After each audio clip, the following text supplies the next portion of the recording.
कुछ भी बहुत। हाँ बेटा, वो बात सही है। देखो बहुत सिंपल, देखो मैं आपको ऐसे नहीं बोल रही हूँ आपको बहुत ही कॉम्प्लेक्स वे में बताना है। आप बहुत सिंपल वर्ड्स में बताइए एज अ फ्रेंड। ऐसा जरूरी नहीं आप ये सोचो कि कोई टीचर है उनसे पढ़ना है, ऐसा सोचो कि आप फ्रेंड्स के साथ बैठे हो और उनसे बिल्कुल बात कर करके पढ़ना है, जिससे आपको एज अ स्ट्रेस ना लगे। ओके, बस ऐसा लगे कि आप पढ़ रहे हो और कैसे बहुत इंजॉइंग वे में पढ़ रहे हो, है ना। तो आप कुछ भी बताओ जो आपके दिमाग में आ रहा है लाइफ के लिए।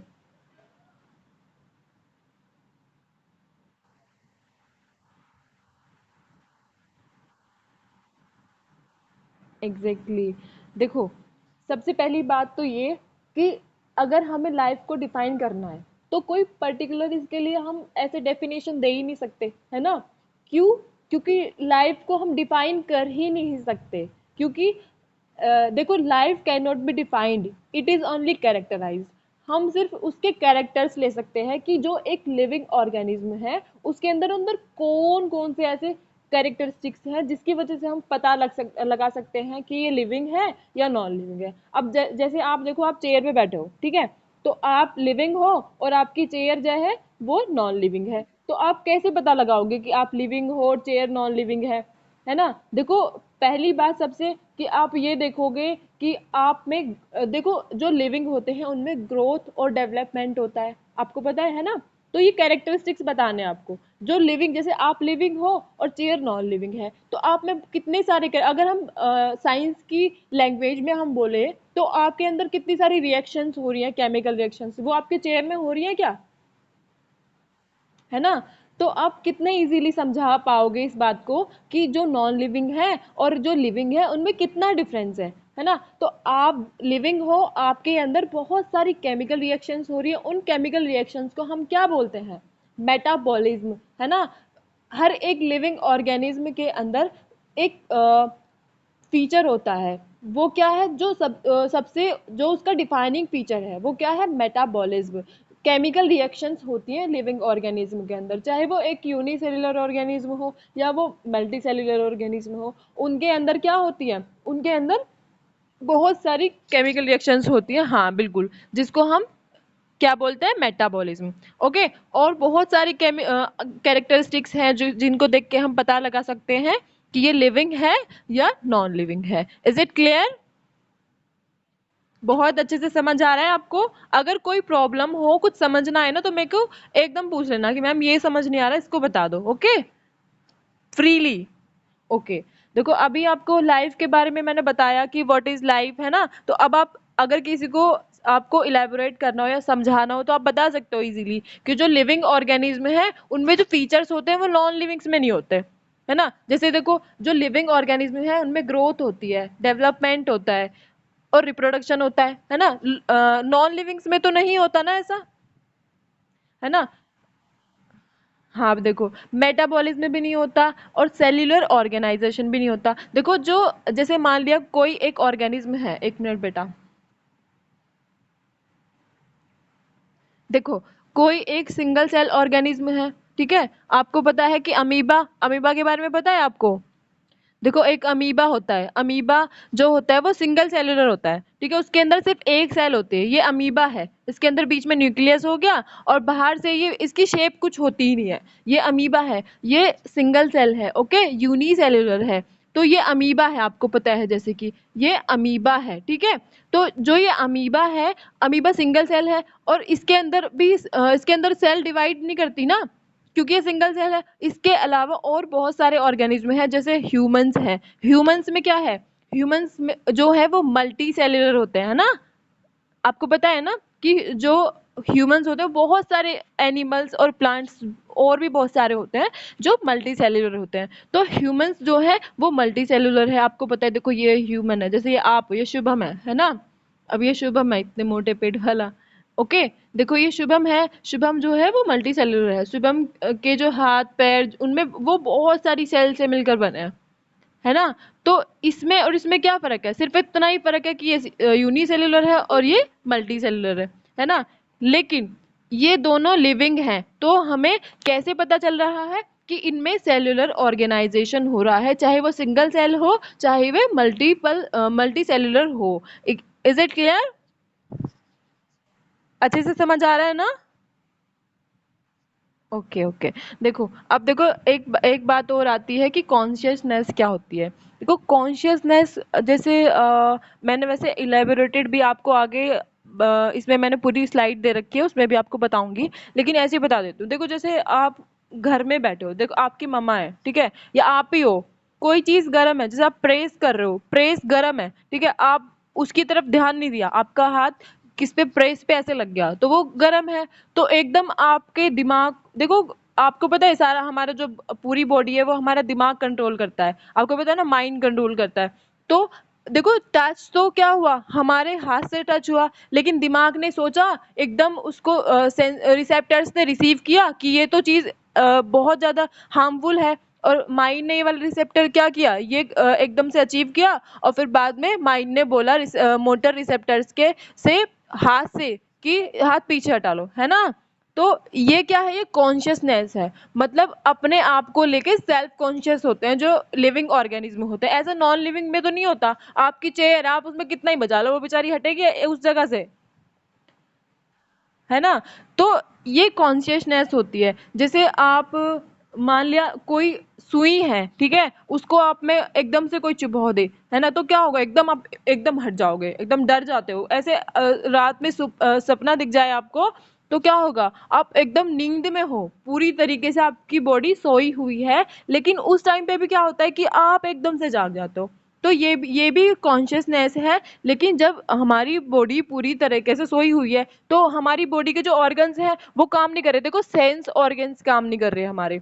जो कॉन्शियसनेस होती है ये सेंस ऑर्गन्स के थ्रू होती है। देखो आपको पता है कितने सेंस ऑर्गन्स होते हैं। सेंस ऑफ टच होती है ना, सेंस ऑफ स्मेल होती है, सेंस ऑफ हियर होती है ना, ठीक है। आपको पता है।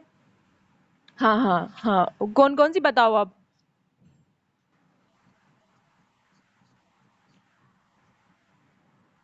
हाँ हाँ हाँ हाँ, चार हो गए, एक रह गई, बताओ। सेंस ऑफ हियर भी तो होगा। हो गई। सेंस ऑफ टच, देखो नाक से हमें सूंघते हैं, ऑल्फैक्टरी नर्व्स होती है, वो क्या करती है, वो रिसेप्टर्स होती है, वो जो नाक में जो स्मेल होती है उसको रिसेप्ट करती है नाक में। आईज के लिए, आई के पास अलग रिसेप्टर्स होते हैं, ठीक है, और टच के लिए अलग रिसेप्टर्स होते हैं, स्मेल के लिए अलग होते हैं, और टेस्ट के लिए टांग हो गई, है ना, और हियर के लिए ईयर्स हो गए। तो ये इतने सारे हमारे पास सेंस ऑर्गन्स हैं। ये कॉन्शियसनेस जो है ये इन सेंस ऑर्गन से बिलोंग करती है। लेकिन अभी मैंने आपको क्या बताया कि एक बार मान लो आप कि अगर सो रहे हो, तो सोने के बाद भी तो क्या होता है कि आपके तो पूरे ऑर्गन्स जो है वो एकदम से बिल्कुल विराम अवस्था में है ना, वो सोए हुए हैं।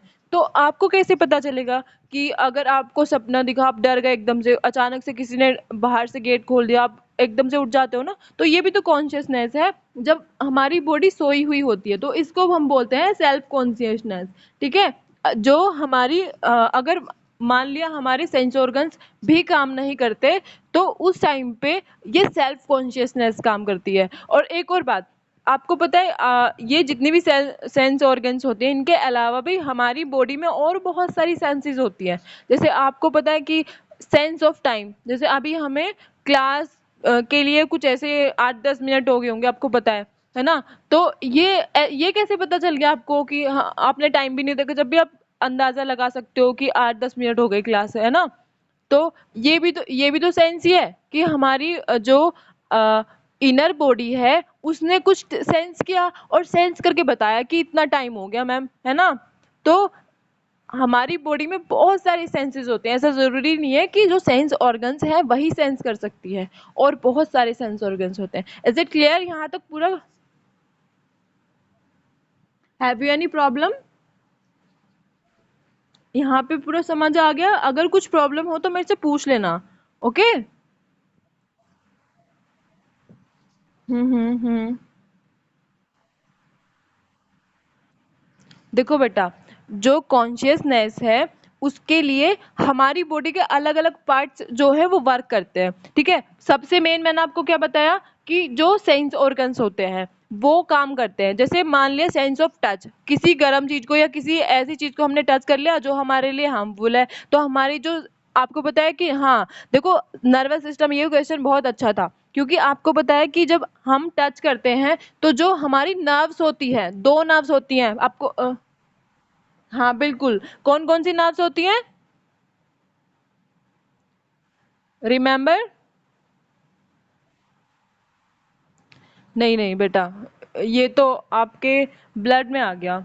देखो मैं बताती हूँ, दो नर्व्स होती है, एक तो होती है रिसेप्टर नर्व, दूसरी होती है मोटर नर्व। आपको पता है आपके जो, आपका जो नर्वस सिस्टम है वो आपकी पूरी बॉडी में फैला हुआ है, और नर्वस सिस्टम कितना फास्टली काम करता है पता है आपको? जैसे बिजली घर होता है ना, बिजली घर से बिजली आपके घर एकदम बिल्कुल बहुत जल्दी आ जाती है, इसी तरीके से जो नर्वस सिस्टम होता है वो काम करता है। देखो ब्लड जो ट्रांसपोर्टिंग सिस्टम होता है वो इतनी अच्छे से काम नहीं करता है ना। तो जो नर्वस सिस्टम होता है, जो नर्व्स जैसे मान लिया हमारी पूरी बॉडी में फैली हुई है, हमारे माइंड से स्टार्ट होती है ना। तो दो नर्व्स होती हैं, एक तो सिग्नल को ले जाने के लिए और एक उस माइंड से सिग्नल को लेके आने के लिए। जैसे मान लिया आपने किसी चीज को टच किया तो सेंस ऑफ रिसेप्टर होता है जो लेके जाता है इस वाली सेंस को। तो हमारी जो स्किन रिसेप्टर्स थे उन्होंने सेंस किया और सेंस करके वो हमारे माइंड के पास इस रिसेप्टर को, ये रिसेप्टर लेके गया इस सेंस को कि ये this is harmful for our skin.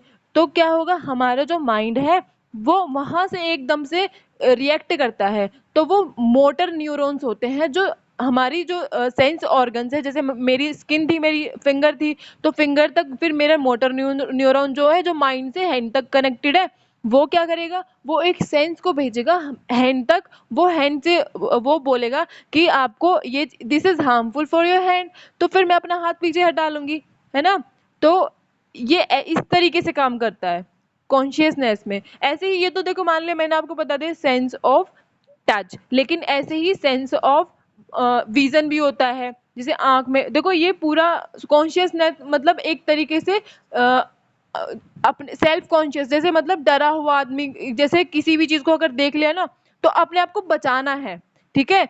मतलब जो हमारी आउटर रेंज है इसमें बहुत सारी चीजें हमारे लिए टॉक्सिक होती है ना। तो उन सब चीजों से बचाना है। जैसे हम कुछ चीज खाते हैं, ये देखते हैं कि इसमें कुछ ये हार्मफुल तो नहीं है। बहुत सारे प्लांट्स ऐसे होते हैं जो टॉक्सिक होते हैं, है ना, जिनमें जो जहरीले प्लांट्स होते हैं, ठीक है। तो हमें पहले से पता होता है कि ये वाला प्लांट खाने लायक है या नहीं, है ना। तो आपको पता है कितनी सारी सब्जियां होती है, बहुत सारी जो सब्जियां होती हैं वो टॉक्सिक होती है, इसलिए हम उनको खाते नहीं है। तो ये कॉन्शियसनेस ही तो है, हर चीज से अपने आप को बचा के रखना, ठीक है।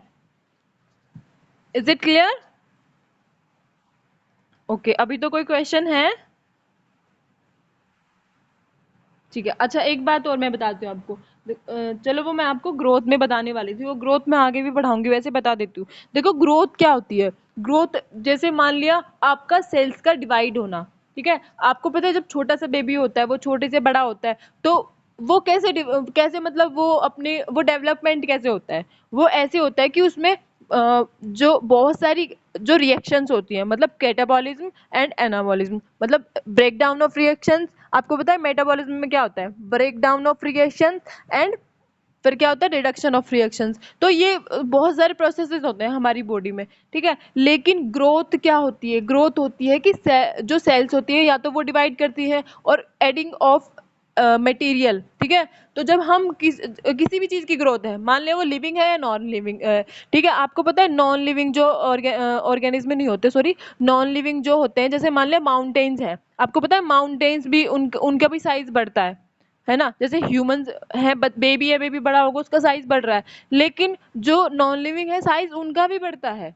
तो आपको अगर ऐसे क्वेश्चन आए कि what is the defining property of the life, तो आपको बताना है कि मेटाबॉलिज्म, ठीक है, सेल्यूलर ऑर्गेनाइजेशन भी नॉन लिविंग में नहीं होता, रिप्रोडक्शन भी नॉन लिविंग में नहीं होता, कॉन्शियसनेस भी नॉन लिविंग में नहीं होती, लेकिन ग्रोथ होती है नॉन लिविंग में, ठीक है। देखो एडिंग ऑफ पार्टिकल्स बाहर से, देखो मान लिया कोई माउंटेन है, एक मिनट,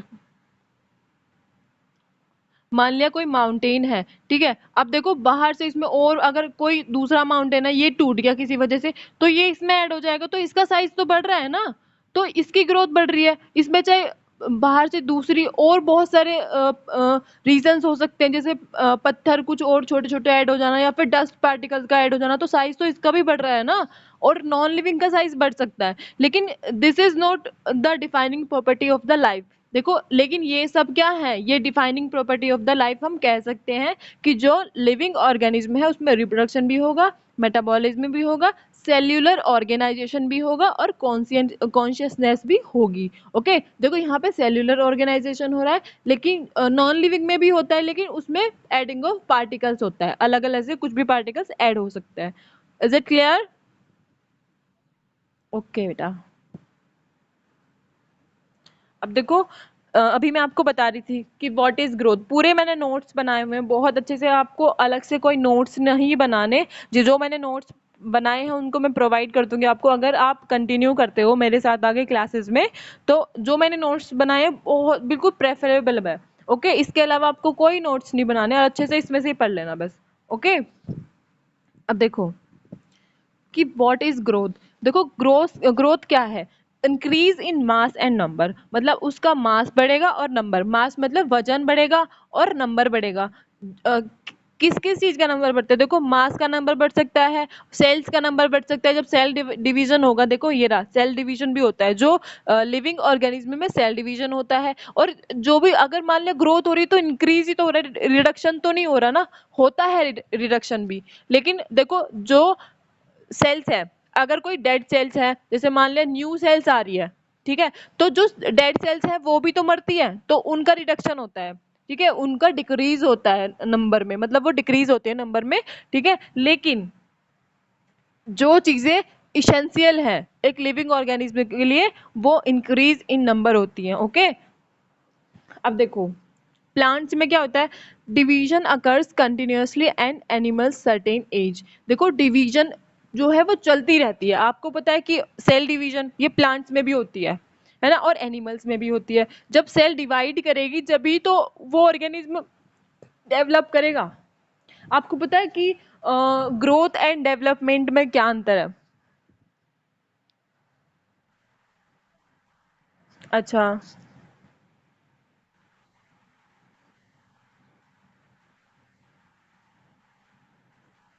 हम्म। बिल्कुल आप, हाँ हाँ, हाँ हाँ, वेरी गुड, आप सही जा रहे हो। देखो, ग्रोथ का मीनिंग है कि बॉडी के अलग अलग पार्ट्स की ग्रोथ हो रही है, लेकिन डेवलपमेंट का मीनिंग है कि ओवरऑल पूरा जो ऑर्गेनिज्म है उसकी ग्रोथ हो रही है, ठीक है। अगर आपसे कोई पूछता है कि what is the difference between growth and development, तो आप ऐसे बता देना। ओके, अब देखो, division also enables to replace loss cells. अभी मैं आपको जैसे बता रही थी कि डिवीजन जब भी इनेबल्स होता है जब जो लॉस सेल्स होती है, मतलब जो या तो कुछ सेल मर गई है या फिर वो पुरानी हो गई है, वो काम करने लायक नहीं है, तो उन सेल्स को रिप्लेस किया जाता है न्यू सेल्स में। जब न्यू सेल्स आती है ना, देखो देखो, मान लिया ये सेल्स हैं, ठीक है, ये सेल्स हैं किसी भी ऑर्गेनाइजेशन ऑर्गेनिज्म के अंदर, ठीक है, ये सेल्स हैं। अब देखो, ये तो न्यू वाली सेल्स हैं, ये काम कर रही है, लेकिन ये कुछ पुरानी सेल्स हैं, ये ओल्ड हो गई, ये अच्छे से काम कहाँ कर पाएंगी? आपको पता है कि जो न्यू सेल्स है वो अच्छे से काम कर पाती है, तो इनका रिप्लेसमेंट भी होता है। Is it clear? Okay,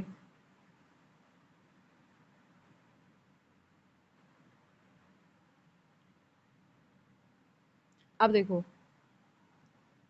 unicellular जो यूनिसेलुलर ऑर्गेनिज्म होते हैं, यूनिसेलुलर मतलब सिंगल सेल जो होते हैं, जो सिर्फ एक सेल के बने होते हैं, जैसे अमीबा हो गया, तो उनमें क्या होता है? Division to increase in number, मतलब उनमें जो होता है, देखो आपको पता है जो मल्टी सेल्युलर होते हैं उनमें तो जो उनकी सेल्स होती है वो डिवाइड होती चली जाती है। देखो, ऐसे सेल्स हो गई, वो डिवाइड होती चली गई। लेकिन जो यूनिसेलुलर होते हैं, जिनमें जो सिर्फ सिंगल सेल होते हैं, तो वो उसी सेल का नंबर बढ़ता रहता है, मतलब उसी सेल का जो मास है वो बढ़ता रहता है। उनमें सिर्फ इतना होता है कि मान लिया अभी यूनिसेलर इतना बड़ा था, अब ये इतना बड़ा हो गया, पर इतना बड़ा हो गया, इस तरीके से उनकी जो ग्रोथ है वो बढ़ती रहती है। ओके, हाँ, रहेगा एक ही सेल। जो यूनिसेलुलर है वो यूनिसेलुलर ही रहेगा, जो मल्टी सेलुलर है वो मल्टी सेलुलर भी होगा। ओके, अब देखो नेक्स्ट, एक मिनट।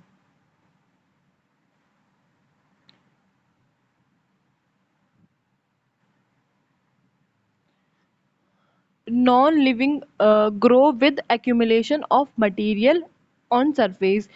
जैसे मैं अभी आपको बता रही थी कि जो माउंटेन्स होते हैं वो भी ग्रो करते हैं, ठीक है, लेकिन वो किस तरीके से करते हैं, अक्यूमुलेशन ऑफ मटेरियल्स की, मटेरियल्स का एडिंग हो जाना, जैसे डस्ट पार्टिकल ऐड हो गए, है ना, या कुछ भी, जैसे पत्थर, कुछ भी, मतलब जो जैसे लिविंग ऑर्गेनिज्म है वो मर जाते हैं, वो उनको गल सड़ के वो उनका क्या होता है, डिकम्पोजिशन होता है, वो भी उनमें हो जाते हैं, वो दब जाते हैं, तो वो मिट्टी में मिल जाते हैं। आपको आपको पता है कि मिट्टी में से आए हो, मिट्टी में मिल जाना है। वही वाली बात है कि जो नॉन लिविंग है, जैसे माउंटेन्स हो गए, बोल्डर्स हो गए, सैंड मोल्ड्स हो गए, तो इनमें क्या होता है कि इनमें जो डस्ट पार्टिकल्स हो गए, जैसे ये चीजें ऐड हो जाती हैं, या फिर कुछ स्टोन्स हो गए, पत्थर्स, वो ऐड हो जाते हैं ना, तो इनमें भी ग्रोथ होती है, लेकिन इस तरीके से होती है ना। अब देखो, growth can not be defined property of living organism. मैं अभी आपको बता रही थी जैसे कि जो ग्रोथ होती है वो डिफाइनिंग प्रॉपर्टी नहीं है लिविंग ऑर्गेनिज्म। क्यों? क्योंकि नॉन लिविंग में भी होती है ना। अब देखो, conditions when it is observed in living organisms when explained characteristics of living। देखो, जो कंडीशन होती है, जो लिविंग ऑर्गेनिज्म होते हैं, उनको कैसे एक्सप्लेन करेंगे हम? उनको सिर्फ उनके कैरेक्टरिस्टिक्स ही बता सकते हैं हम ये नहीं बता सकते कि व्हाट इज लाइफ, लाइफ कैसी होती है, क्या होती है। हमें अगर लाइफ के बारे में एक्सप्लेन करना है तो हम सिर्फ क्या बोल सकते हैं, उनके कैरेक्टरिस्टिक्स बता सकते हैं। जैसे मैं जिंदा हूं ना, तो मैं किस लिए जिंदा हूं, और इसलिए क्योंकि मेरे अंदर मेटाबॉलिज्म हो रहा है, ठीक है, मेरी ग्रोथ हो रही है। ग्रोथ नॉन लिविंग की भी होती है, लेकिन जो डिफाइनिंग प्रॉपर्टी, वो मेन जो है सबसे ज्यादा, वो है मेटाबॉलिज्म, ठीक है। मेरे अंदर मेटाबॉलिज्म हो रहा है। रिप्रोडक्शन, जो लिविंग ऑर्गेनिज्म होते हैं वो रिप्रोडक्शन शो करते हैं, है ना। तो बहुत सारी, जैसे मैंने अभी आपको प्रॉपर्टीज बताई थी, बहुत सारी प्रॉपर्टीज होती हैं, उनके थ्रू हम एक्सप्लेन कर सकते हैं कि लिविंग ऑर्गेनिज्म क्या है, लाइफ क्या है, और नॉन लिविंग क्या है। Is it clear? ओके, एक मिनट बेटा। अब देखो, ग्रोथ हो गया, नेक्स्ट प्रॉपर्टी क्या है, रिप्रोडक्शन। अब देखो, जो ऑर्गेनिज्म होते हैं लिविंग, वो रिप्रोडक्शन शो करते हैं, है ना, नॉन लिविंग नहीं करते, है ना। अब देखो, जो रिप्रोडक्शन भी होता है उसमें भी कुछ शर्तें होती हैं। अब देखो कैसे, अभी बताती हूँ। सबसे पहले तो, जो ऑर्गेनिज्म होते हैं वो रिप्रोड्यूस करते हैं प्रोजेनी सिमिलर टू देम। ये इसकी एक शर्त है कि अगर ऑर्गेनिज्म रिप्रोड्यूस कर रहा है तो जो प्रोजेनी यानी कि जो बेबी होगा वो सिमिलर होना चाहिए अपने पेरेंट्स के, है ना। ऐसे तो देखो, आर्टिफिशियली भी करा सकते हैं। जो कितने सारे साइंटिस्ट होते हैं वो क्या करते हैं कि अलग अलग ऑर्गेनिज्म को ले लेते हैं, उनको रिप्रोडक्शन करा देते हैं, वो लैब्स में करा सकते हैं। फिर जो, हाँ, वो अलग, वो साइंटिस्ट करा सकते हैं, लेकिन नेचुरली तो नहीं होता ना ऐसा। आपको पता है नेचर ने क्या किया हुआ है? जो सेम स्पीसीज होती है, सिर्फ वो ही रिप्रोड्यूस कर सकते हैं एक दूसरे से। जो डिसिमिलर स्पीशीज होती है वो रिप्रोडक्शन शो नहीं कर सकते, है ना। Agree with me? ओके। अब, हाँ बेटा। खच्चर, खच्चर सुना तो है। हाँ हाँ। क्या- खच्चर, बेटा एक्चुअली आप मेरे ख्याल से हिंदी में बता रहे हो, मैं समझ नहीं पा रही हूँ।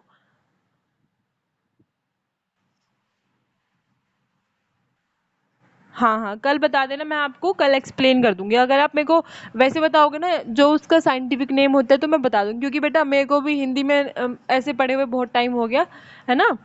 तो अभी मेरे को सिर्फ ये इसकी जो बायोलॉजिकल स्टडी है वही की है मैंने, वही नेम्स, क्योंकि आपको पता है अभी आप नोमेनक्लेचर पढ़ोगे।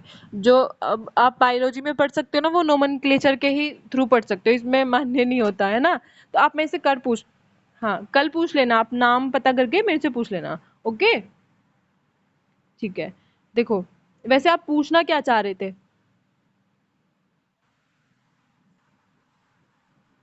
अच्छा अच्छा, अलग अलग स्पीशीज की मिक्सिंग होती है, तो वो कहाँ पे होती है? लैब्स में साइंटिस्ट करते हैं ना। हाँ, तो वही मैं आपको बता रही थी कि जो नेचर, मतलब जो हमारा ये पर्यावरण है एक तरीके से। हम इसमें तो जो नेचुरली हो सकता है वो क्या हो सकता है कि जो सेम स्पीशीज होती हैं वही इंटरब्रीड कर सकती है एक दूसरे के बीच में, है ना। जैसे एग्जाम्पल ले लो, जो डॉग्स होंगे वो डॉग्स के साथ ही रिप्रोड्यूस करेंगे तो उनके सेम स्पीशीज उनको प्रोजेनी, अभी देखो इसमें क्या लिख रखा है कि organism reproduce to progeny similar to them, है ना, कि उनके जैसी। ये शर्त है कि जो ऑर्गेनिज्म रिप्रोड्यूस करेंगे वो उनकी जो प्रोजेनी होगी वो उनके जैसी होनी चाहिए। जैसे ह्यूमंस का बेबी ह्यूमंस के जैसे होता है, डॉग्स के जैसे तो नहीं होता ना, डॉग्स का बेबी डॉग्स के जैसे होता है। तो नेचुरली जो जो रिप्रोडक्शन होता है वो ऐसे होना चाहिए, है ना। अब देखो, अब ये रिप्रोडक्शन भी दो टाइप्स का होता है, एसेक्सुअल एंड सेक्सुअल। तो आपको पता है व्हाट इज एसेक्सुअल रिप्रोडक्शन? हाँ बिल्कुल, एग्जैक्टली इसमें सिंगल पेरेंट इन्वॉल्व होता है, उसको बोलते हैं एसेक्सुअल रिप्रोडक्शन। और जो सेक्सुअल रिप्रोडक्शन होता है उसमें मेल्स सॉरी दो पेरेंट्स इन्वॉल्व होते हैं, एक मेल एंड एक फीमेल, है ना। अब देखो, unicellular organism like amoeba, bacteria, chlamydomonas multiply and increase in number defined as growth. अब देखो, ये यूनिसेलुलर ऑर्गेनिज्म है, कौन कौन से, अमीबा, बैक्टीरिया, क्लेमाइडोमोनास, ये क्या करते हैं, ये मल्टीप्लाई करते हैं और इंक्रीज इन नंबर। पता है, जो आपको पता है कि जो सेक्सुअल रिप्रोडक्शन होता है उससे ज्यादा जो ग्रोथ होती है, मतलब जैसे स्पीशीज का बढ़ना, वो यूनिसेक्सुअल्स में ज्यादा होता है, क्योंकि जो यूनिसेक्सुअल ऑर्गेनिज्म होते हैं ना वो सेल डिविडेशन के थ्रू, मतलब सेल डिवाइड होती है उसके थ्रू बेबी प्रोड्यूस करते हैं। तो वो ऐसा नहीं है कि देखो, आपको पता है जो सेक्सुअल रिप्रोडक्शन जैसे ह्यूमंस में होता है तो एक बेबी, इतने लंबे टाइम के बाद में एक बेबी मिलता है ना ह्यूमंस में, देखो ये रहा।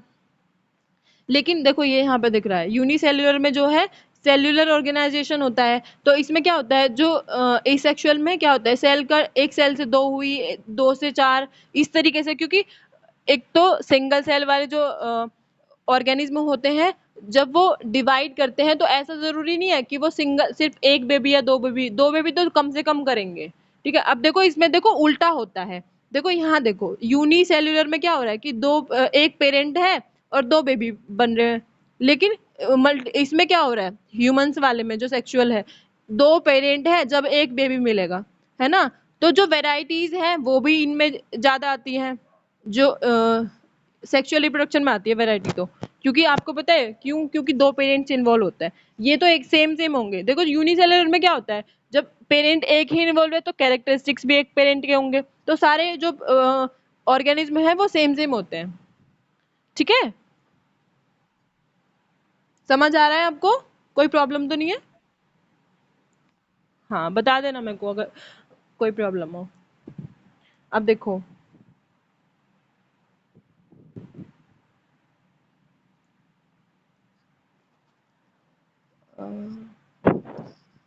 so it is unclear with the usage of two terms growth and reproduction unicellular। इसमें क्या बता रखा था पहले कि यूनिसेलुलर ऑर्गेनिज्म जो अमीबा क्लेमाइडोमोनास टाइप होते हैं वो मल्टीप्लाई करते हैं increasing number defined as growth.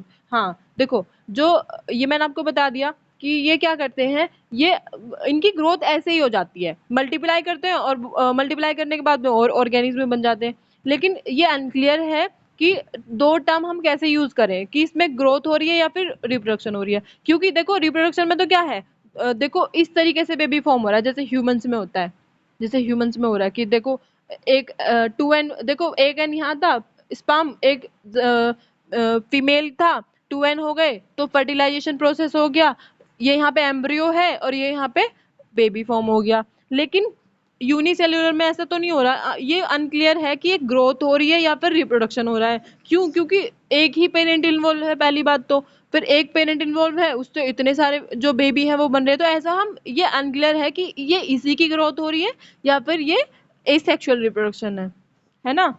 ठीक है, अब देखो,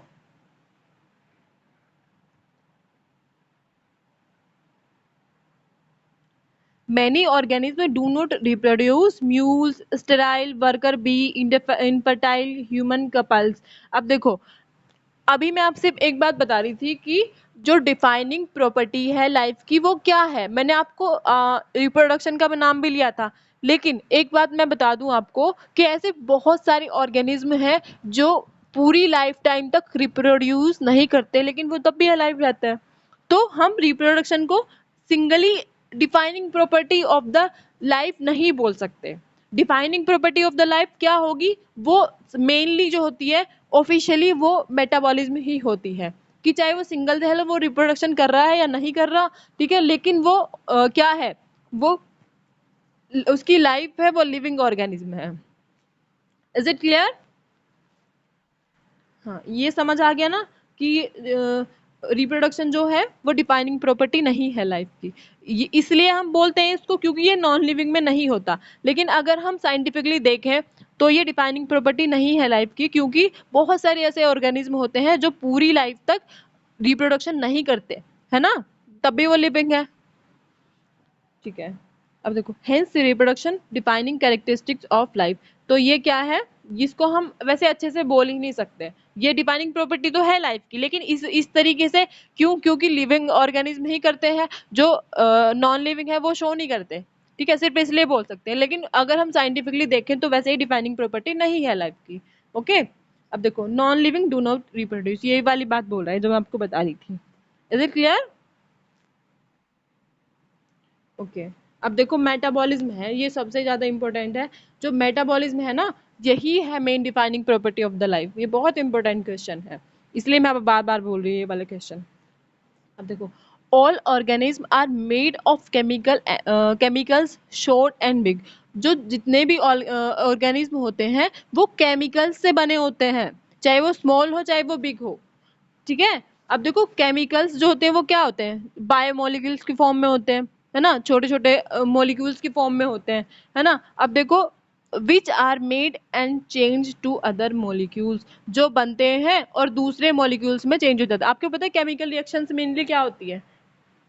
आपने केमिस्ट्री में पढ़ा होगा, 9th 10th का एक चैप्टर है, 9th में भी है और 10th में भी है, केमिकल रिएक्शंस में। तो कुछ केमिकल रिएक्शंस होती क्या है, केमिकल रिएक्शंस होती हैं कि जो मान लिया ये है रिएक्टेंट, नहीं ये है, ये वाला है रिएक्टेंट, और इससे रिएक्शन हो रही है इसकी।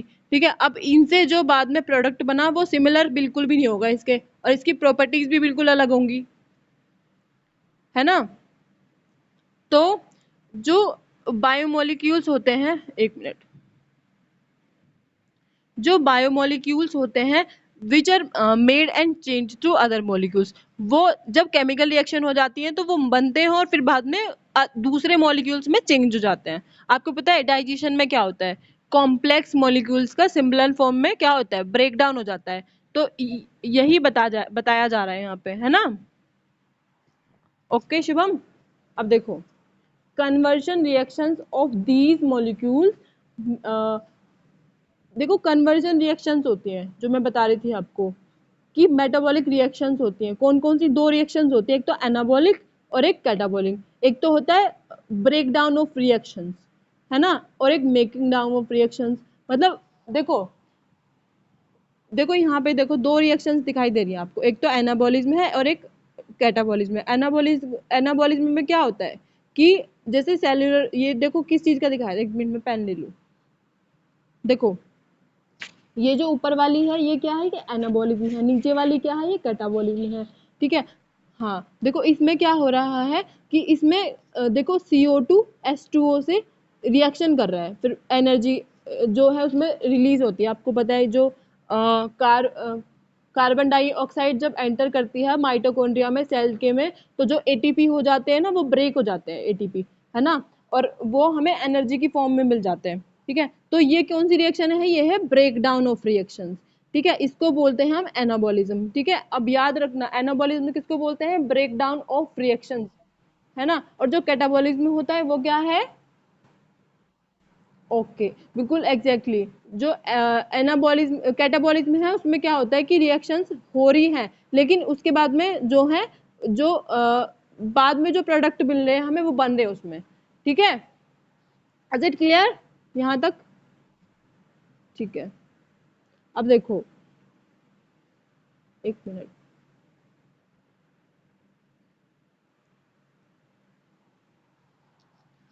जो नॉन लिविंग होते हैं उनमें मेटाबॉलिज्म होता ही नहीं है, इसीलिए ये defining feature of the life है। ठीक है, अब देखो मेटाबॉलिक रिएक्शंस जो होती हैं वो demonstrated outside the body in cell free system, जैसे test tube, in vitro, other. देखो इसमें क्या बोल रहा है मैं बताती हूँ। देखो जो मेटाबॉलिक रिएक्शंस होती है ना वो बॉडी के बाहर भी होती है, इसमें ये बता रहा है ये। जैसे जो टेस्ट ट्यूब बेबी होता है वो भी पूरा ऐसा ही बेबी होता है जैसे नॉर्मल बेबी होता है ना। तो जो मेटाबॉलिक रिएक्शंस है वो वहां पे भी हो रही है, लेकिन वो नॉन लिविंग है और लिविंग भी है। तो उसको देखो ये क्या बोल रहा है कि is neither living nor non living, तो इसको हम लिविंग भी नहीं बोल सकते और नॉन लिविंग भी नहीं बोल सकते, वो अलग बात है, क्योंकि वो नेचुरली नहीं हो रही ना। साइंटिस्ट तो कुछ भी कर सकते हैं, साइंटिस्ट ने तो दुनिया तबाह कर रखी है, कुछ भी कर सकते हैं वो तो, है ना। उनकी तो हम बात ही नहीं कर रहे। ठीक है, जो नेचुरली चीज हो रही है उनकी बात करें हम फिलहाल। ठीक है, अब देखो इसमें बता रहा है कि मेटाबॉलिज्म जो है वो defining feature of living things and hence cellular organisation of the body is the defining feature of life form. Is it very important, it is very important कि जो मेटाबॉलिज्म है वो डिफाइनिंग प्रॉपर्टी है life की। ठीक है, ये तो आपको याद रहेगा, भूलोगे नहीं, क्योंकि मैंने कितने बार बता दिया। जैसे एग्जाम्पल फोटोसिंथेसिस हो रहा है ना। और इसमें क्या हो रहा है, एनाबॉलिज्म हो रहा है। फोटोसिंथेसिस में ब्रेक डाउन ऑफ रिएक्शंस, जब भी तो क्या होता है, कार्बन डाइऑक्साइड ऑक्सीजन रिलीज होती है। जो प्लांट्स होते हैं वो फोटोसिंथेसिस शो करते हैं। क्या बेटा? हाँ नहीं, कार्बोहाइड्रेट जो बाद में देखो आपको पता है, कार्बोहाइड्रेट्स उनमें वो कंज्यूम करते हैं, लेकिन वो बना के क्या निकाल रहे हैं, वो ऑक्सीजन निकालते हैं ना। जो ह्यूमंस, हाँ बिल्कुल, जो ऑक्सीजन है वो छोड़ रहे हैं। तो इसमें इसमें दिखा रखा है break down of reaction, break down होने के बाद में क्या हो रहा है, ऑक्सीजन निकल रही है। देखो ये रही नीचे, इसमें दिख रही होगी, मेरा पेन नहीं जा पा रहा वहां तक। ऑक्सीजन लिख रहा है ना, 6O2 6H12O6, मतलब ग्लूकोज बन रहा है और ऑक्सीजन बन रही है ना। अब देखो ये कॉन्शियसनेस आ गया जो मैंने आपको बताया, है ना। देखो कॉन्शियसनेस जो होती है वो प्लांट्स में भी होती है और ह्यूमंस में भी होती है। ह्यूमंस में तो बहुत अच्छे से होती है। देखो ये छुई मुई का पेड़ है, आपने देखा होगा कि उसको थोड़ा सा हाथ लगा दो वो एकदम ऐसे रिएक्ट करता है। हाँ बिल्कुल। तो कॉन्शियसनेस जो है वो छुई मुई के पेड़ में भी होती है, मतलब प्लांट्स, बहुत सारे प्लांट्स हैं जो कॉन्शियसनेस शो करते हैं। अब देखो ये रहा ह्यूमन से मैं दिखा रखा जो मैं आपको बता रही थी, प्रेस वाला। अब देखो ये गर्म है, इसने टच किया एकदम, इसके माइंड को एकदम से रिसेप्टर्स ने मैसेज आया कि रिसेप्टर्स ने बोला कि ये बहुत ये हार्मफुल है। इतना टाइम नहीं लगता जितना मैं बोल रही हूँ, उसमें तो बहुत सेकंड में भी, बहुत सेकंड के भी एक अलग पार्ट में बिल्कुल बहुत जल्दी काम होता है, जैसे मैंने आपको पावर हाउस का एग्जांपल बताया था। ठीक है, तो कॉन्शियसनेस ये है। अब देखो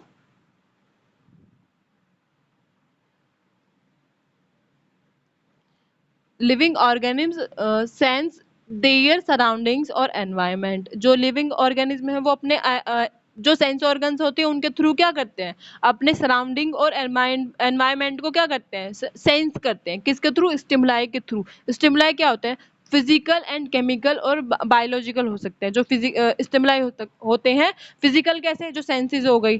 और बायोकेमिकल, जो केमिकल और बायोकेमिकल क्या है, जो हमारी बॉडी के अंदर सेंसेस हो रही है। मैंने आपको बताया था सेंस ऑफ टाइम हो गया, जैसे सेंस ऑफ हंगर हो गया कि मुझे भूख लग रही है, मुझे याद है कि मुझे खाना खाना है, ये भी सेंस है ना। ठीक है, अब देखो organism sense through sense organs. जो ऑर्गेनिज्म होते हैं वो सेंस करते हैं सेंस ऑर्गन्स के थ्रू। अब प्लांट्स जो है वो भी सेंस जो कॉन्शियसनेस है वो शो करते हैं। अब कैसे, देखो लाइट की, जैसे आपको पता है कि जो प्लांट्स होते हैं वो फोटोसिंथेटिक होते हैं। आप देखो एक एक्सपेरिमेंट भी था, मेरे को याद नहीं आ रहा वो 7th में 8th में या 9th में, कि एक प्लांट होता है उसकी साइड में हम एक विंडो लगा देते हैं जहां से उसको सनलाइट मिल रही है। हाँ बिल्कुल, बिल्कुल बिल्कुल एग्जैक्टली। तो प्लांट जो है वो लाइट की तरफ अट्रैक्ट होते हैं, है ना। और देखो वाटर, वाटर के लिए कितने ज्यादा कॉन्शियस हैं प्लांट्स, वाटर नहीं मिलता तो कैसे मुरझा जाते हैं, है ना। टेम्परेचर भी जरूरी होता है। ठीक है, ऑर्गेनिज्म जो होते हैं, देखो हम लोग जैसे ह्यूमन से कैसे मतलब ये कॉन्शियस हो रहा है ना। प्लांट्स कॉन्शियस होते हैं, मतलब डर रहे हैं देखो ह्यूमन से, और अपने आप को एकदम से मुरझा लिया छुई मुई वाले पेड़ ने। और देखो पॉल्यूटेंट्स कितना ज्यादा इफेक्ट करते हैं प्लांट्स को, है ना। Is it clear? समझ आ रहा है ना अच्छे से? ठीक है। Photo period influence reproduction. ठीक है, अब देखो प्लांट्स में क्या होता है, जो फोटो पीरियड होता है एक पर्टिकुलर टाइम होता है, सीजन होता है ब्रीडिंग का, प्लांट्स और एनिमल्स में, है ना। बहुत सारे एनिमल्स है तो जैसे डॉग्स होते हैं, उनका कुछ अलग ही मतलब कुछ सीजन होता है कि उसी टाइम में वो ब्रीड कर सकता है। ऐसा प्लांट्स में भी होता है, एनिमल्स में भी होता है। ठीक है, उसको बोलते हैं फोटो पीरियड। अब देखो ह्यूमंस, जो ह्यूमन होता है aware of himself, that means self conscious. यही तो बात है। देखो मैंने आपको बताया जो ह्यूमन होते हैं वो अवेयर होते हैं अपने अपने आप के लिए, इसी को सेल्फ कॉन्शियस बोलते हैं। मतलब जैसे सपना आया रात को, मुझे सपना आया, मैं डर गई एकदम से, मेरी सारी बॉडी पार्ट्स जो है वो सोए हुए थे, लेकिन तब भी मैं कॉन्शियस हो गई।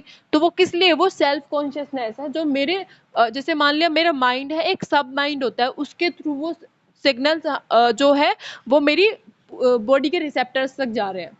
Is it clear? ठीक है, अब देखो कॉन्शियसनेस जो है वो डिफाइनिंग प्रॉपर्टी है लिविंग ऑर्गेनिज्म की। एक तो मेटाबॉलिज्म हो गया, एक कॉन्शियसनेस हो गया, ये बहुत इंपॉर्टेंट है दोनों चीजें, है ना। अब टाइम क्या हो गया? ठीक है, अभी 1 घंटा नहीं हुआ वैसे, है ना। तो कंटिन्यू करूँ लाइफ को, आपको कोई प्रॉब्लम तो नहीं है? ठीक है, अब देखो diversity in sorry of living organism.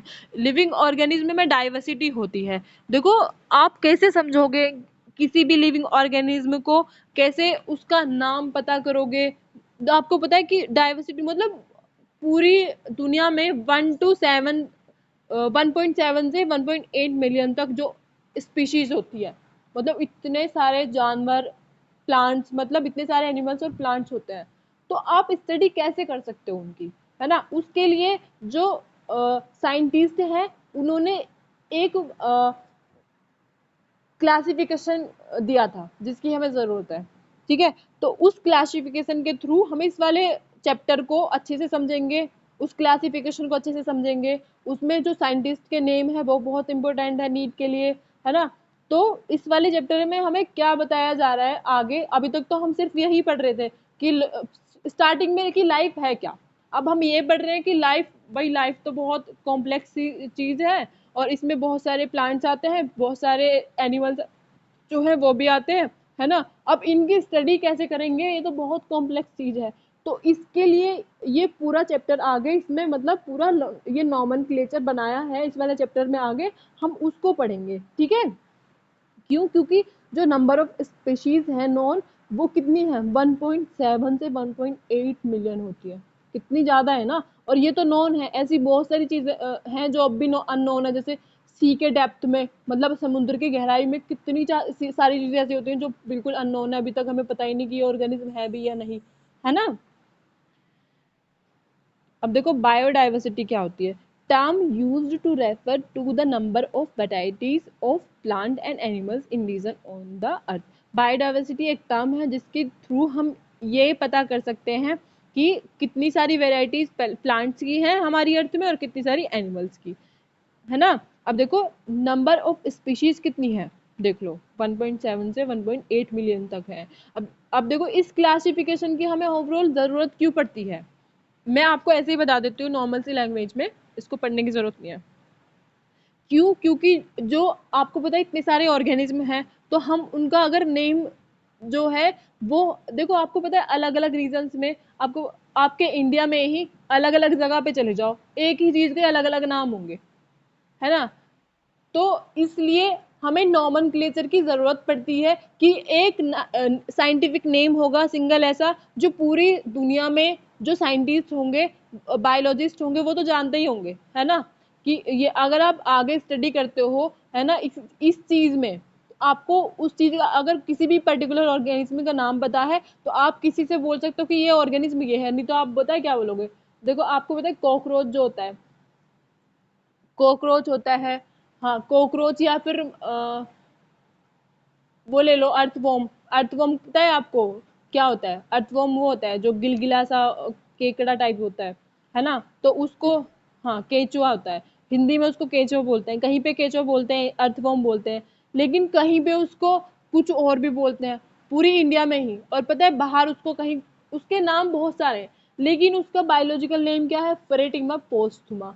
तो अगर कहीं भी आप किसी भी बायोलॉजी की ब्रांच में या फिर कहीं आगे आप साइंटिस्ट या फिर कुछ भी आप करते हो आगे जाके, तो आप उसका अगर फरेटिमा पोस्टुमा नाम लोगे ना, तो वो लोग समझ जाएंगे कि ये किस चीज का नाम ले रहे हैं, है ना। Is it clear? हाँ, और अगर किसी को नहीं भी पता होगा तो आजकल तो फोन में सर्च कर सकते हैं कि व्हाट इज परिडिमा पोस्टुमा, है ना। बहुत सारी बातें होती है और बहुत सारी जरूरत है जिसके लिए हमें क्लासिफिकेशन की जरूरत पड़ेगी। अब देखो, नेम जो है वो रिमेम्बर रह जाए अच्छे जल्दी से, है ना, अंडरस्टूड हो। मतलब अगर किसी स्पीशीज का नाम, अभी देखो आपको मैं आगे बताऊंगी कि ऐसे पहले जो डिस्कवरी हुई थी उसमें जो साइंटिस्ट थे उन्होंने नाम रखा था किसी पर्टिकुलर ऑर्गेनिज्म का, कि उस बहुत लंबे लंबे नाम रखे थे, वो इजी नहीं थे रिमेम्बर के लिए, याद करने के लिए।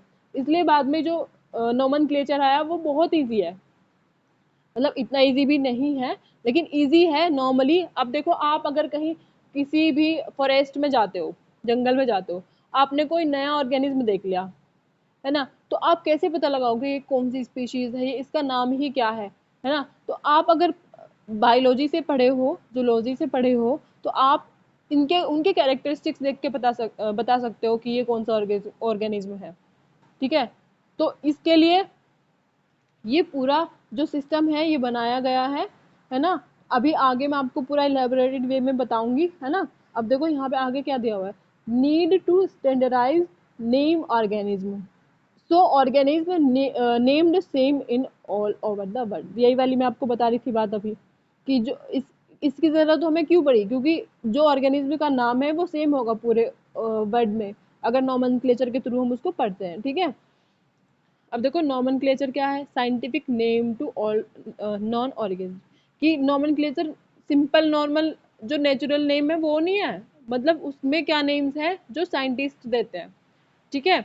अब देखो प्लांट्स जो हैं, based on principles and criteria of ICBN, ये एक अथॉरिटी है पूरी, international code for botanical nomenclature. इसमें जो है सबसे पहले जो ऑर्गेनिज्म होते हैं उनको नाम दिया जाता है, ठीक है। और एक ये वाली भी है, बस इनमें बी और जेड का अंतर है, मतलब ये बॉटनिकल और ये जूलॉजिकल, ठीक है। इसमें एनिमल्स का नाम दिया जाता है जूलॉजी में, और बी फॉर बॉटनी में जो प्लांट्स होते हैं उनको नाम दिया जाता है, ठीक है। ठीक है, अब देखो ये है सब जो सबसे पहले जो बायनोमियल नोमेनक्लेचर आया था, ठीक है। ये बहुत इंपॉर्टेंट टर्म है, इसको याद रखना, कैरोलस लीनियस ने दिया था ये, जो बायनोमियल नोमेनक्लेचर था, जो सबसे पहले इंट्रोड्यूस किया था, सबसे पहले जो स्टडी की थी, सबसे बहुत मतलब 1700 कुछ ईस्वी में इन्होंने ये वाला जो पूरा नोमेनक्लेचर है ये दे दिया था इन्होंने, है ना, कैरोलस लीनियस ने, ठीक है। तो ये बहुत इंपॉर्टेंट है कि सबसे पहले जो बायनोमियल नोमेनक्लेचर की शुरुआत किसने की थी, कैरोलस लीनियस ने, ठीक है। इन्होंने एक बुक दी थी, उसमें इसके बारे में बताया था जिसका नाम था सिस्टेमा नेचुरी, ठीक है। ये बहुत इंपॉर्टेंट है, दोनों चीजें इसको रिमेम्बर याद रखना, है ना, अंडरलाइन कर देना जब पढ़ोगे, रिवाइज करोगे ना नोट से, ठीक है। अब देखो the scientific naming of an organism using two words, एक बायनोमिकल नोमेनक्लेचर। अब देखो दो, अगर हम किसी भी, देखो एक मिनट, कहाँ आ गए, देखो अगर हम कोई भी ऑर्गेनिज्म लेते हैं, ठीक है, अब मान लिया मैंने आपको अर्थवॉर्म का एग्जांपल बताया था, तो उसका नाम क्या होता है, फरेटिमा पोस्टुमा, ठीक है। तो इसमें एक दो नाम ले रहे हैं ना, तो ये यही बोल रहा है कि जो साइंटिफिक नेम होता है ना उसमें दो नेम लेता है, ठीक है। एक तो क्या होता है जीनस, पहले उसकी जीनस लिखते हैं, जीनस क्या है आपको पता है, व्हाट इज जीनस, जीनस, ठीक है, मैं बताऊंगी आपको अभी आगे। देखो अगर हम किसी भी पर्टिकुलर ऑर्गेनिज्म का नाम लिखते हैं, देखो अगर हम किसी भी पर्टिकुलर ऑर्गेनिज्म का नाम, देखो मान लिया फरेटिमा, ठीक है, पोस्टुमा, ठीक है। तो ये मान लिया दो नेम है, एक ये वाला और एक ये वाला। तो हम जो बायनोमिकल बायनोमियल नोमेनक्लेचर होता है उसमें हम ये रूल है कि दो नेम लिखने होते हैं, ठीक है। एक ये वाला और एक ये वाला, ये तो कैपिटल लेटर से स्टार्ट होगा और ये वाला स्मॉल लेटर से स्टार्ट होगा, दोनों को अंडरलाइन करना है, ये रूल्स हैं, ठीक है। अभी मैं पूरे रूल्स आपको बहुत अच्छे से बता दूंगी, ठीक है। अब देखो, एक मिनट,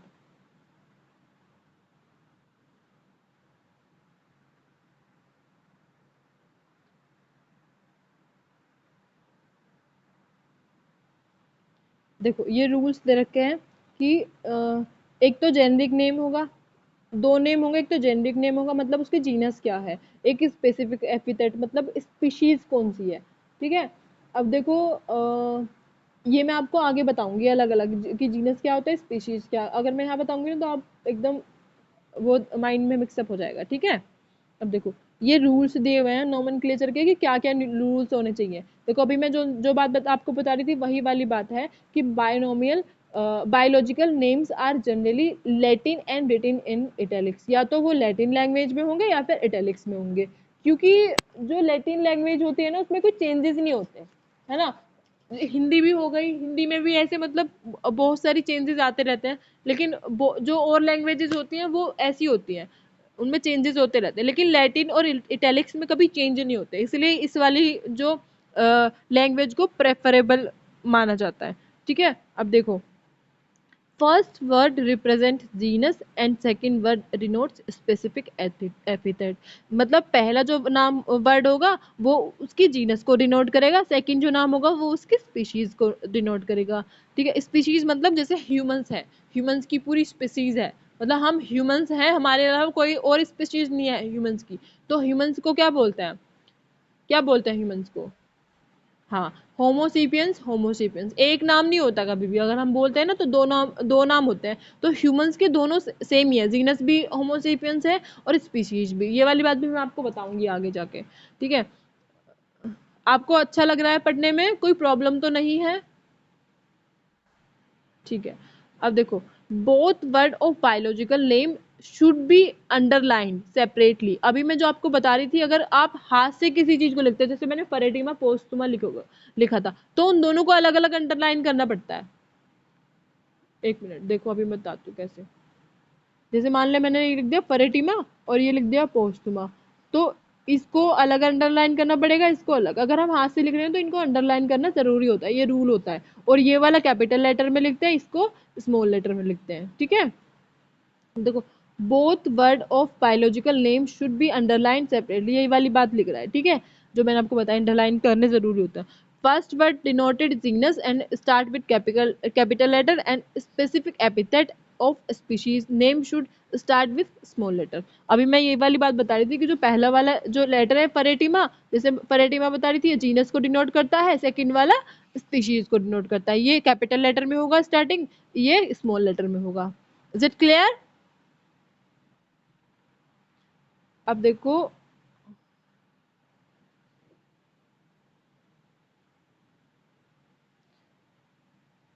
टेक्सोनोमी क्या होती है, पता है आपको, व्हाट इज टेक्सोनोमी?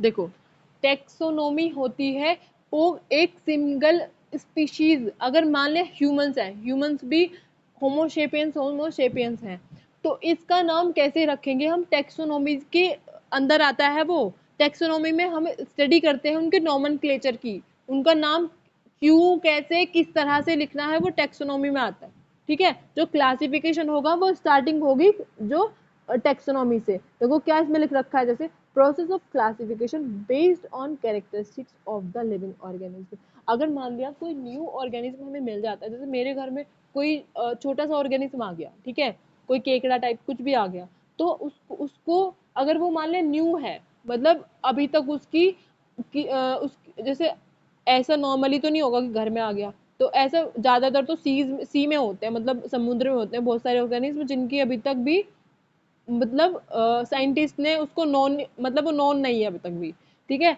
तो अगर वो नॉन है, अब उन्होंने उसको मान लिया समुद्र में से वो उन्हें मिला, तो उसका जो नॉमेनक्लेचर करेंगे वो टेक्सोनोमी के थ्रू करेंगे, ठीक है। वो किस किस बेस पे, कि उसके कैरेक्टरिस्टिक्स क्या हैं, जो उसके सिमिलर कैरेक्टरिस्टिक्स वाले दूसरे ऑर्गेनिज्म होंगे वो उसके जीनस में उसके स्पेशीज में रख देते हैं उनको, उनके कैरेक्टरिस्टिक्स के बेसिस पे वो क्लासिफिकेशन देते हैं, ठीक है। हाँ देखो, अब देखो एक्सटर्नल एंड इंटरनल स्ट्रक्चर कैसी है उनकी, सेल सेल स्ट्रक्चर कैसा है उनकी, सेल का स्ट्रक्चर कैसा है, क्योंकि सबकी सेल्स अलग अलग होती है, ठीक है। अब डेवलपमेंट कैसा होता है उनमें, अब उनकी इकोलॉजिकल इंफॉर्मेशन मतलब वो उनका हैबिटेट कैसा है, इकोलॉजिकल इंफॉर्मेशन मतलब वो कहाँ पे रहते हैं, किस जगह पे रहते हैं, क्या खाते हैं, ये चीज भी देखते हैं। अब देखते हैं बेसिस ऑफ मॉडर्न टेक्सोनॉमी, जो मॉडर्न टेक्सोनॉमी है उसके बेसिस पे ये सब चीजें देख के पर उनके जो सिमिलर ऑर्गेनिज्म होते हैं, जैसे डेवलपमेंट कैसी है, सेल स्ट्रक्चर कैसा है, जो और ऑर्गेनिज्म का इसके जैसा स्ट्रक्चर होगा उसमें रख देते हैं उसको। समझ आया? हाँ। अब देखो, human being is interesting to know different organism and diversity along with their relationship with others. जो ह्यूमन बीइंग होते हैं वो इंटरेस्टिंग होते हैं, मतलब इंटरेस्टेड होते हैं किस लिए, कि ये जानने में कि ऑर्गेनिज्म क्या है, डाइवर्सिटी क्या है ना, उनकी रिलेशनशिप क्या है उनके साथ में। अब अगर इस चीज को हम एक नाम देना चाहें तो उसको हम नाम देते हैं सिस्टमैटिक्स। ये बहुत इंपॉर्टेंट है नीट के लिए। जो मान लिया इसमें बता रखा है कि व्हाट इज सिस्टमैटिक्स, इसमें क्या है कि जो ह्यूमंस होते हैं, जैसे मैं हूँ, मुझे बहुत इंटरेस्ट आता है ऑर्गेनिज्म की स्टडी करने में, अलग अलग ऑर्गेनिज्म को देखने में कि ये कैसे हैं, इसमें क्या है, डाइवर्सिटी कैसी है इनकी, तो इस चीज की स्टडी को हम बोलते हैं सिस्टमैटिक्स, ठीक है। अब देखो सिस्टमेटिक्स क्या है, it deals with classification of organism based on their diversities and relationships among them, ठीक है। ये क्या है कि उसका क्लासिफिकेशन कैसे करना है ऑर्गेनिज्म का, और वो किस तरीके से उनकी डाइवर्सिटीज के बेसिस पे और रिलेशनशिप कैसी है उनकी उनके साथ में, उन ऑर्गेनिज्म के साथ में। सिस्टमेटिक्स में इन सब चीजों की स्टडी करते हैं। देखो टैक्सोनॉमी की तो पूरा एक वाइड फील्ड हो गया इस चीज का कि क्लासिफिकेशन करना है किसी न्यू ऑर्गेनिज्म का, ठीक है। लेकिन सिस्टमेटिक इसकी एक अलग से कड़ी है, उसमें हम ऐसे मतलब इस चीज को हम ऐसे डिफरेंट सॉरी डेफिनिशिनेट कर सकते हैं कि मतलब ये चीज है, मान लिया मैं ह्यूमन हूँ, मुझे इस चीज में इंटरेस्ट है और इसमें इंटरेस्ट है, इसकी डाइवर्सिटी में इंटरेस्ट है, तो उसकी जो हमारे से क्या रिलेशनशिप है, इसको डिनोट करने के लिए हम सिस्टमेटिक्स का यूज करते हैं। Is it clear? ठीक है। अब देखो टैक्सोनॉमिक हायरार्की क्या होती है, आपको पता है व्हाट इज टैक्सोनॉमिक हायरार्की? ठीक है।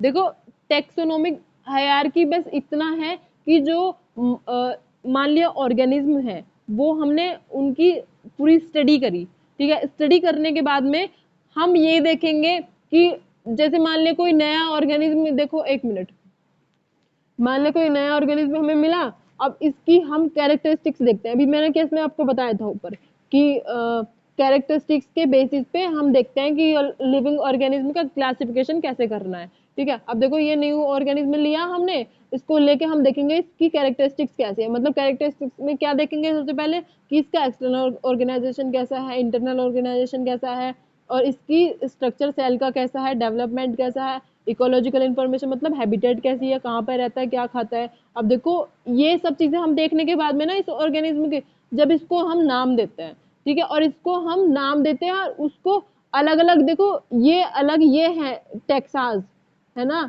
इनमें अलग अलग कैसे रखना है कि उसका कौन सा फाइलम है, कौन सी उसकी क्लास है, कौन सा ऑर्डर है, कौन सा फैमिली है, कौन सा जीनस है, ठीक है, और कौन सी वो स्पेशीज, एक स्पेशीज किस चीज को डिनोट करती है, उस स्पेसिस उस स्पेसिफिक ऑर्गेनिज्म के नाम को, जो स्पीसीज होती है वो किस चीज को डिनोट करती है, स्पेसिफिक ऑर्गेनिज्म के नाम को। जैसे ह्यूमंस हैं उनको हम होमोसेपियंस होमोसेपियंस कहते हैं, तो सिर्फ ह्यूमंस ही तो हैं जिनका नाम होमोसेपियंस होमोसेपियंस है, और किसी का नाम तो नहीं है ना।